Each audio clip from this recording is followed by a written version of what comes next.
It's 2200 hours in Banjul, and this is GRTS News, coming to you live from our studios on MDI Road. In the headlines this hour, His Excellency President Adama Barrow presides over the swearing-in ceremony of the newly appointed Minister of Public Service, Administrative Reform and 3 permanent secretaries at the State House in Banjul.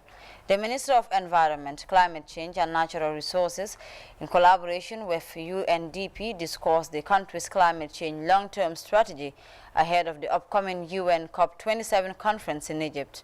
Plus, the Ministry of Tourism and Culture rolls back Miss Gambia pageant after 20 years of absence. Away from home, historic deal brokered by the U.S. settles maritime border between Israel and Lebanon, and Cameroon tackles plastic pollution by turning trash into treasure. Well, that's the top of the news, and more coming ahead with me. Aissatou Keita, thanks for joining us.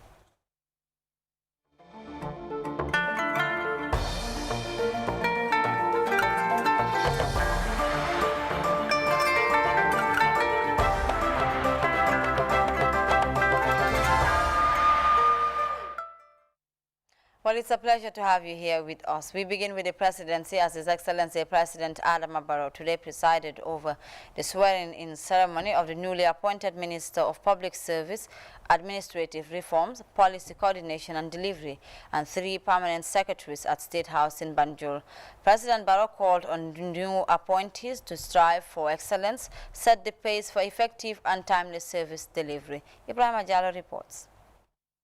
Another busy day at the State House, with the swearing-in of 3 newly appointed permanent secretaries and a cabinet minister. Babukar Boy is the new Minister of Public Service, Administrative Reforms, Policy Coordination and Delivery. Dr. Jenaba MLK has been appointed permanent secretary at the Ministry of Health. Lang Yabo takes the same job at the Ministry of Foreign Affairs, International Cooperation and Gambians Abroad. And Omar S.M. Jiba, also PS at the Ministry of Fisheries and Water Resources. The newly appointed members of the Executive Circle respectively took their oaths of allegiance and secrecy in front of the President, His Excellency Adama Barrow, and cabinet ministers at a formal ceremony administered by the Secretary to Cabinet, Ibrahim Sise. Minister Boy, on behalf of the newcomers, thanked the President for entrusting them with these positions and vowed to deliver to expectations by working closely with colleagues. Your Excellency, allow me to begin by thanking you first for selecting us among many competent Gambians who could have equally been in a position to serve this country, perhaps even better.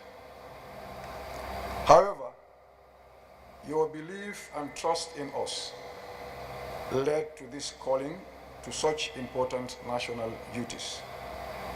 We therefore take this as a rare opportunity to serve one's country, and we commit ourselves to delivering as promised in our different oaths. President Barrow congratulates the newly appointed government officials, urging them to swing into action without delay to achieve the desired goals. These are 4 very senior and critical positions that can make a huge difference in the government's performance and the development of the country. I am confident that the appointees are aware of this and are ready to do their utmost in the service of the people. Taking the oath of office, secrecy and allegiance is an essential administrative requirement to bind public servants to the principles, regulations, duties, and tasks linked to their respective status and the expectations of the people at large. The President emphasized on the critical role of the Minister of Public Service, citing a big task at hand. You have a big task ahead of you. Your ministry, which is a new creation, could be described as the nerve center of the government machinery. The performance of all the various institutions and the workforce in general likely depends on this new ministry. This is a new government, and we are committed to changing the unproductive ways of doing business. To achieve this, we must break with the past and change the unhealthy subcultures in our institutions, particularly of indifference, food dragging, underperformance, and inconsistency. Wise time management and focusing on the day's workload or assignments need to be adopted and maintained without compromise. Cultivate the culture of diligence, accountability, and transparency. Resources are scarce, therefore, they should be used wisely to avoid waste. Government or public assets are often not given due attention. He also stressed the need for accountability and transparency in the public service and ensure judicious use of state resources. Ibrahima Jallo, GRTS News. The Ministry of Environment, Climate Change and Natural Resources, in collaboration with the United Nations Development Programme, on Thursday embarked on a two-day high-level session ahead of the upcoming UN COP27 conference in Egypt. The forum is meant to discuss the recently developed climate change long-term strategy and the country's stance on key negotiation points. Omar P. Jallo was there and he files in this report. COP27 in the green city of Sharm el-Sheikh this year marks the 30th anniversary of the adoption of the United Nations Framework Convention on Climate Change, the high-level convergence that brings together climate change and environmental enthusiasts to discuss pertinent issues for a greener world. The Gambia is usually part of delegates, and as part of preparations, delegates are gathered to discuss talking points ahead of the event.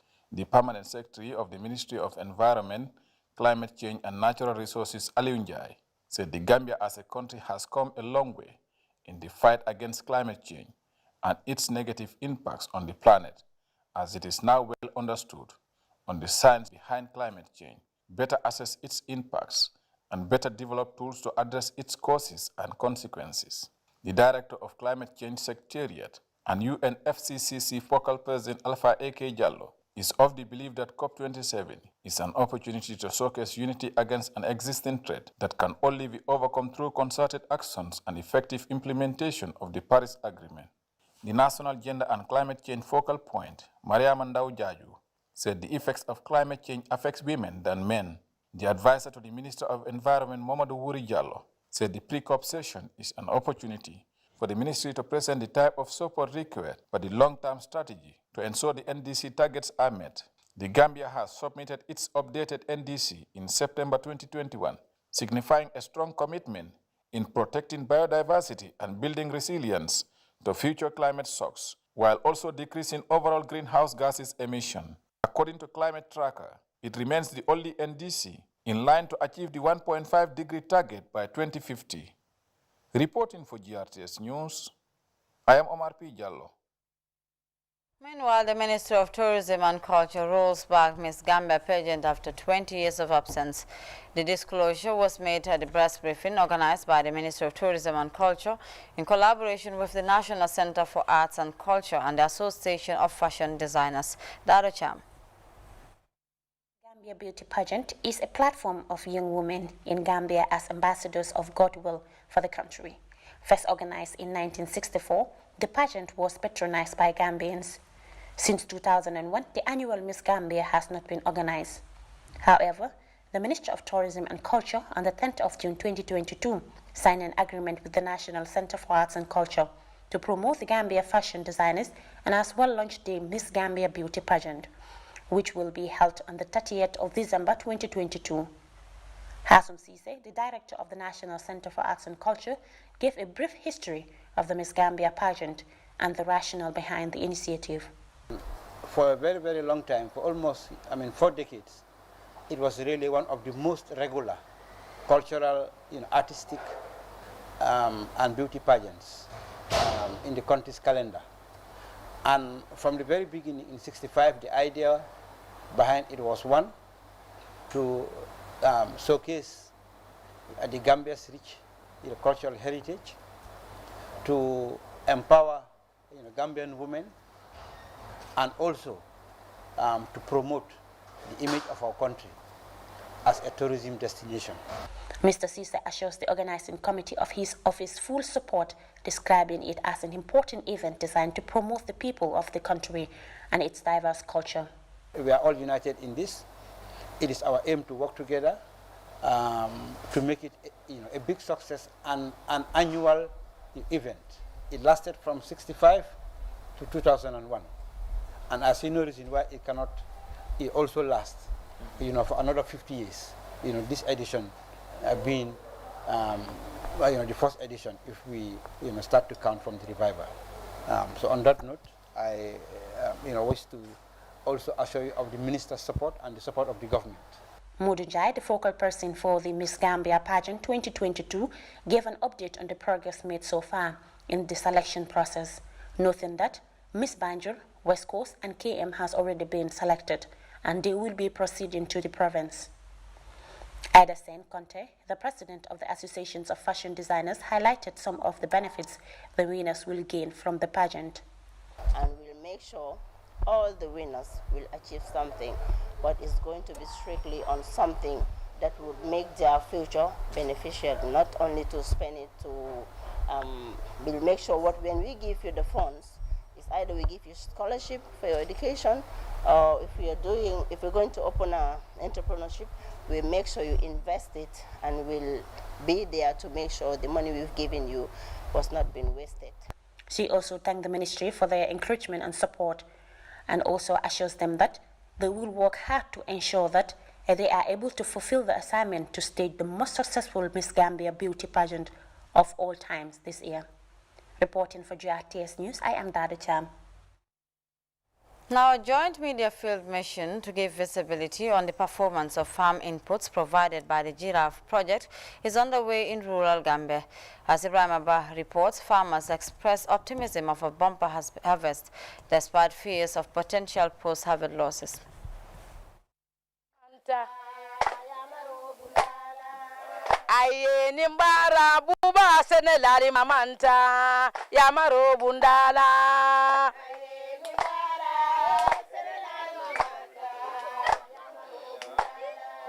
This was the mood for some beneficiaries of the farm inputs that were provided by the Giraffe project at the beginning of the rainy season. With rainfall pattern exceeding the national forecast, majority of farmers are expecting a bumper harvest. In an interview with GRTS along the sidelines of a media and visibility engagement, the Agriculture Director for Lower River Region, Mohamed Lamin Dabo, discussed the significance of the intervention, saying farmers are preparing to reap the fruits of their labor.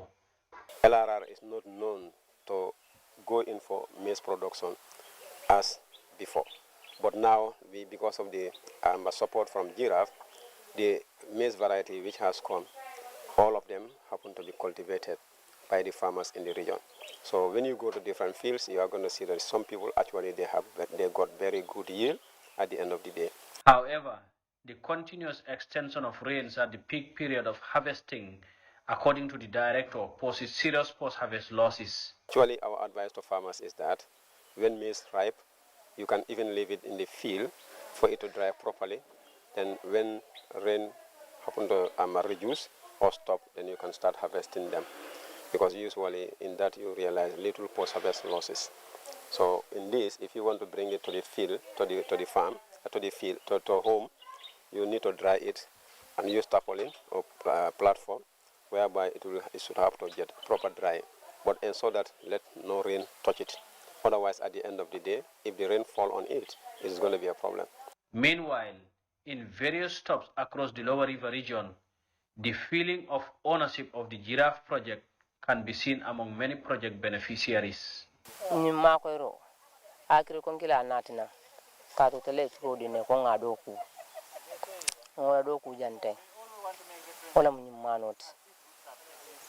Nata kaf do ko walda ja katero ana kato nata walda ja Giraffe tele mako nyin troto turdi agriculture e trodina alhamdulillah tursi fa saba ngebe doku anyama alhamdulillah bi nge fi nata kenye nyato tati lefta men ala nata mako o soto. Well, this vast area of land that you can see that is under cultivation is just one of the many interventions by the Giraffe Project that have come into existence to uplift the lives and livelihoods of people who are living in this country as far as their livelihoods are concerned, and is in accordance to the quest of the national attainment of food self-sufficiency as far as food and nutrition is concerned. Ibrahim Abba, GRTS News. Now, the President, His Excellency Adama Barrow, has presided over the last cabinet meeting. The meeting discussed issues of vital importance to the government and ways being drawn to tackle these emerging issues. Shortly after the cabinet session, the Minister of Information, Lamin Queen Jame, briefed journalists on the latest cabinet convergence. Here's an excerpt. Confirmation of conclusions that were done in the previous meetings. These had included, not limited to, the first confirmation, the Honorable Minister of Communication and Digital Economy submission was updated. He had updated cabinet that they were currently reviewing proposals submitted by 4 candidates for the gateway. This update was done, and he promised to keep the cabinet informed, updated at all times of any review outcomes. The other update came from the same Ministry of Digital Economy again, and that was the nomination of the Gambia in vying a position, campaigning for the candidacy of the Gambia, vying for the position of director at the International Telecom Union. At the time, he said the campaign was progressing with hope, and the confirmation was done, and according to him, the indications were that significant support was coming from ECOWAS countries, in addition to support coming from Saudi Arabia, South Africa, and Turkey, among others. Another area of cabinet conclusion confirmed by the 5th meeting was the issue of sand mining at Denton Bridge, dredging. It was confirmed that the National Environment Agency, NEA, had issued a stop notice to the Sino company, mining company, on the 18th of May 2022 for non-compliance with the environmental requirements. Cabinet was also informed that the National Security Council had raised concerns, particularly over the sand dump in piles at Denton Bridge, which they describe as posing security threat, and also serve as an obstacle to traffic. However, even though Sino had since stopped, an alternative site behind Wadna Beach Hotel was identified as a subject of study, whilst the Ministry of Justice as well as the National Environment Agency were advised to suspend all mining license. So these were the updates. Another conclusion confirmed by the meeting of the 25th of October was the airport tax levy. And it was reported that an audit generated by the Auditor General had informed Cabinet. And more interestingly, that this money was collected by the civil aviation, but it has been brought to normality, and that the situation is regularized, and they were working together to overcome that challenge. The Ministry of Finance and Economic Affairs was therefore instructed to set in motion the process of transferring all such revenue from where they were with the Civil Aviation Authority to the government consolidated fund. Quite interesting development there. Now, the Alcalde of Manar village has enjoined Gambians to embrace agriculture for sustainable development, food and nutrition security. Yankuba Fati was speaking in an interview with GRTS ahead of harvest of this season's farm produce. In this special pre-harvest report, GRTS visited Mr. Fati's farm in Kiam Manar in the Lower River region, where he cultivated a series of crops and rice ruminants. Alajimbai has the details. The Alcalo of Manar called on Gambians to embrace agriculture for food self-sufficiency and sustainable economic growth. Yankuba Fati is a renowned farmer, a Quranic teacher, and a traditional healer. He cultivates a vast groundnut farm, cassava, maize, rice, and vegetables, as well as fruit trees. In addition to the cultivation of crops, Mr. Fati also rears small ruminants and cattle. In an interview with GRTS at his farm in Manar, he expressed hope of a bumper harvest this year. The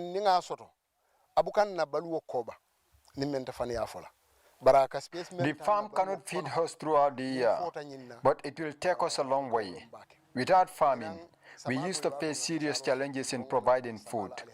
At the beginning of the rainy season, we were scared, but thank God, we are expecting a bumper harvest.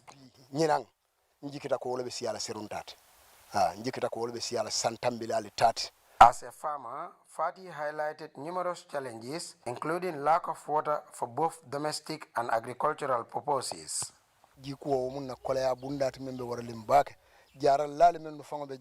Water is a major challenge here, and it affects our work and the patients coming here.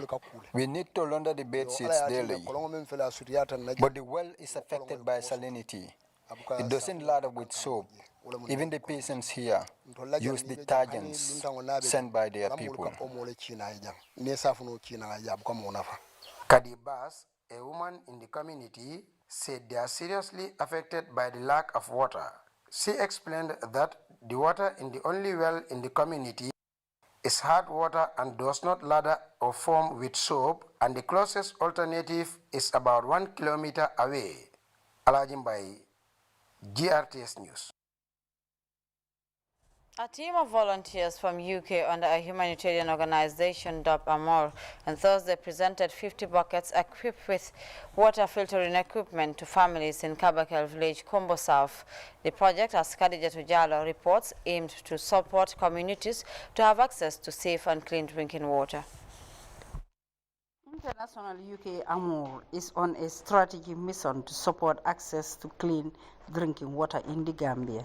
The organization, which aims to assist communities by advancing human values, has launched a pure water project scheme being piloted in the Gambia in Kitty Village, which receive water filters equipped with buckets to enhance access to clean drinking water. The organization's Gambia coordinator, Pastor Edward Kamara, and lead UK mobilizer and project coordinator, Philip Savage, both underscored the importance of the intervention, citing the health hazards related to unsafe drinking water, such as open wells and rivers. It's a very valuable intervention. It's very precious, so please look after it. If you look after it, it will provide you with safe, clean drinking water for 10 years. For 10 years.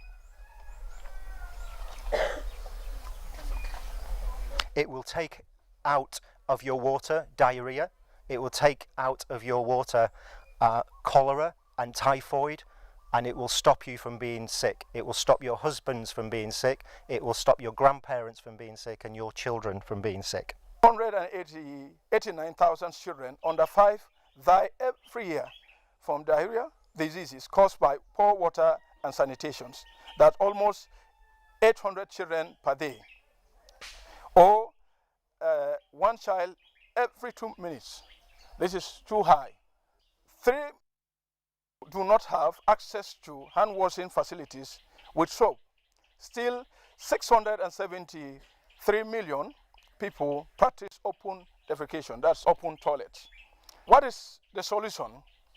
The solution is these buckets that we bring with the filter, and that's what we believe as an organization. Mr. Savage demonstrated how the water filter operates, agreeing that if well handled, the device can serve up to 10 years with great benefits for beneficiary households. Revealing plans for more technical support to communities, Mr. Savage underscored the importance of the filters in boosting water hygiene. We have a project that we're looking for funding for, and what it will enable us to bring a pure hygiene program here. It will involve providing some electric sewing machines for ladies that do not have work, marginalised ladies that do not have work, and we will teach them how to use the sewing machines. We will provide them with materials, and we will provide them with a pattern. And beneficiaries from different villages such as Kitty, Marakisa and Kabakel all shared their testimonies on the positive impact of the water purification project. I don't know how much it has saved us from spending money to buy filter water. We used to buy filter water because when we got back from the States, my kids were having diarrhea, and every time we take them to the hospital, and we spend so much money to find treatment for them. But since we got this, it has saved us money to go to the hospital, money also to, make sure that they stay healthy. From Kitty, the organization moved to Kabakel, where 50 families received the water filter-equipped buckets.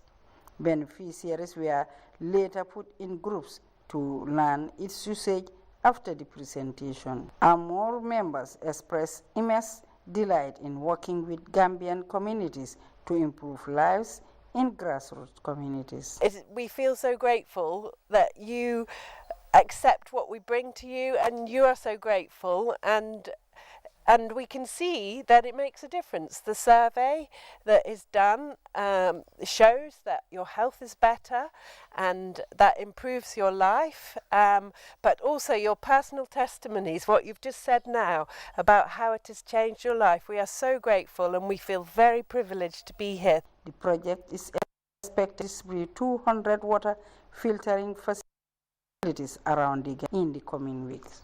Khadijatu Jallow, reporting for GRTS News. You're watching us live from Banjul, and this is GRTS News. A short break and we'll be right back.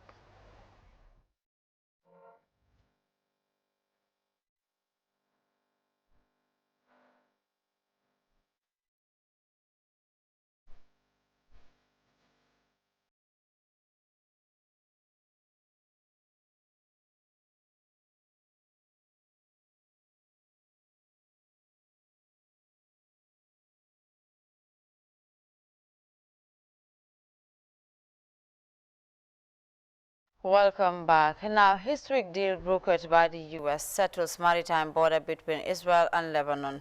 The deal follows months of U.S. brokered talks and opens up the possibility of offshore energy exploration in previously disputed waters in the Eastern Mediterranean. More in this France 24 report. Between Israel and Lebanon. These were contested waters. Both countries have long been locked in dispute over where the maritime border lies. Behind the scenes, negotiations have gone on for several years. Now, Israel and Lebanon have agreed on a maritime border deal mediated by the United States. This agreement strengthens Israel's security and our freedom of action against Hezbollah and the threats to our north.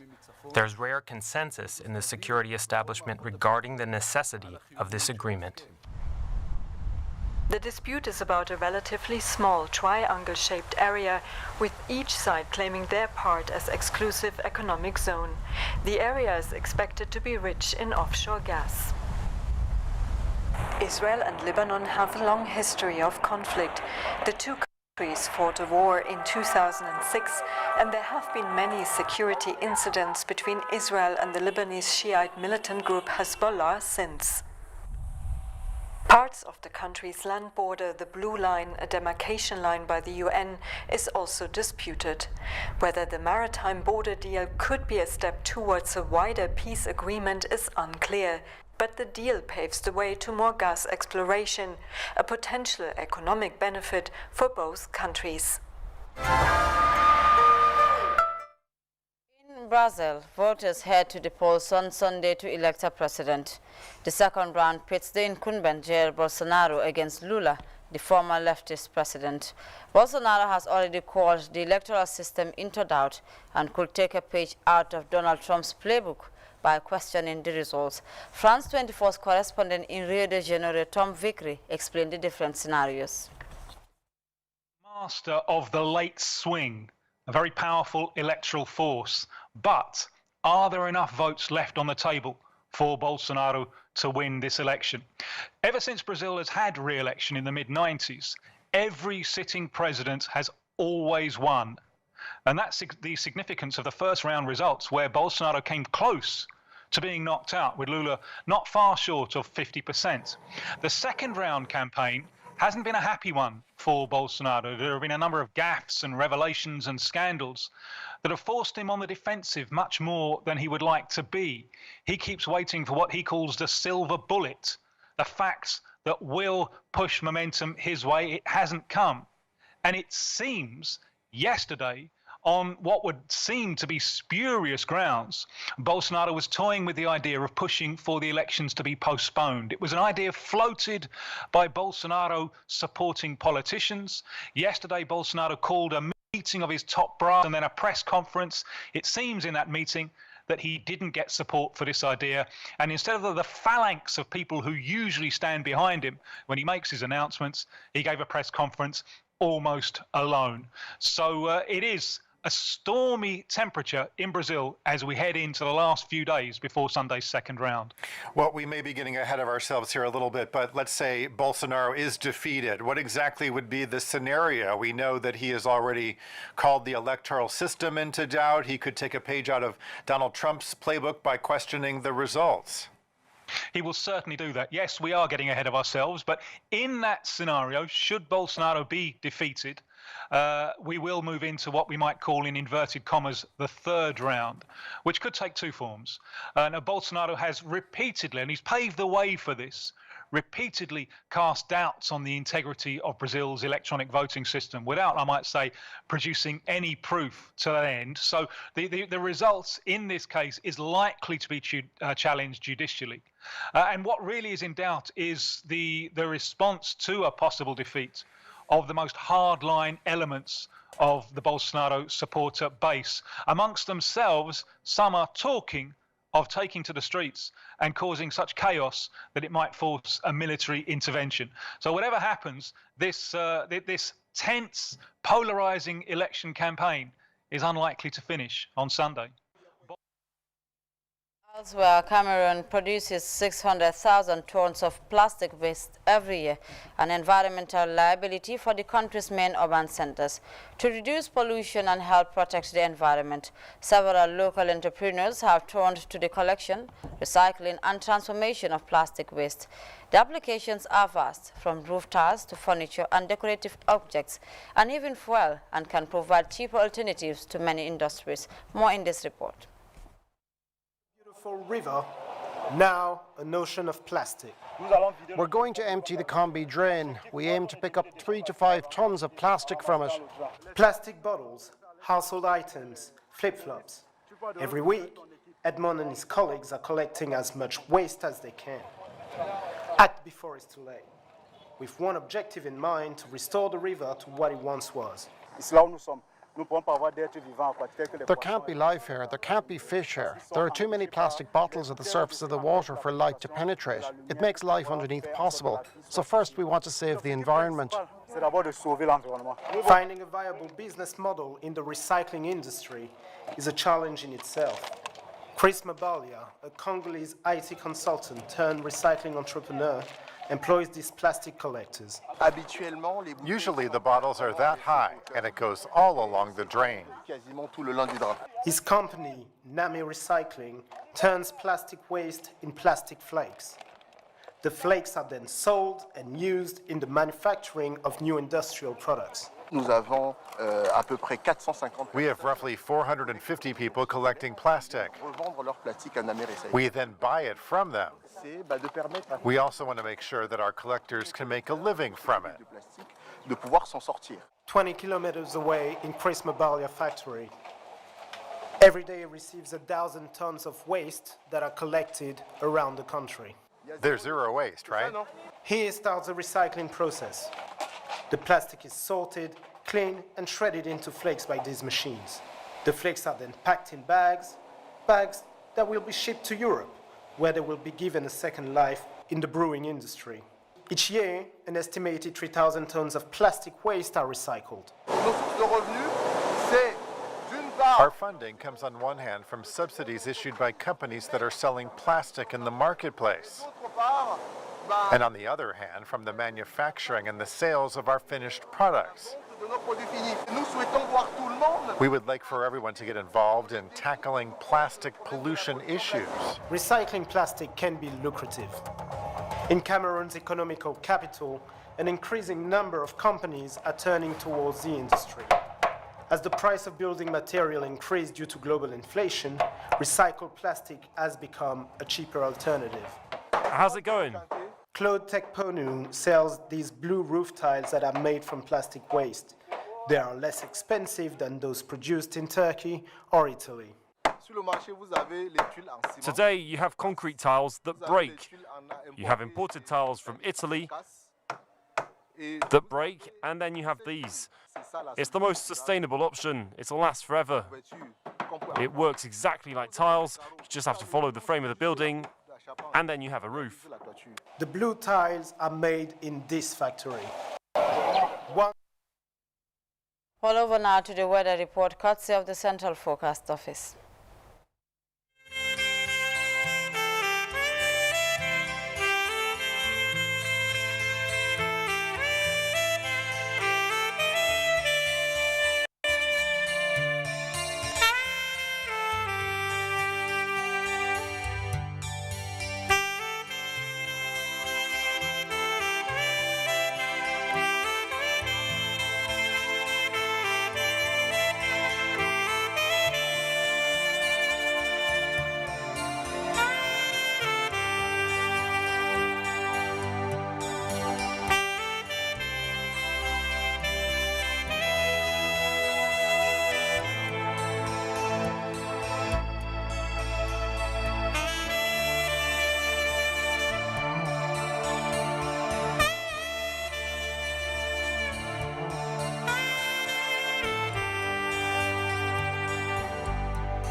Well, we will leave it at that and look at our main points once again.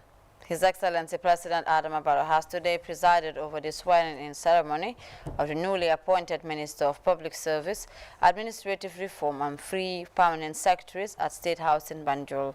The Ministry of Environment, Climate Change and Natural Resources, in collaboration with UNDP, discussed the country's climate change long-term strategy ahead of the upcoming UN COP27 conference.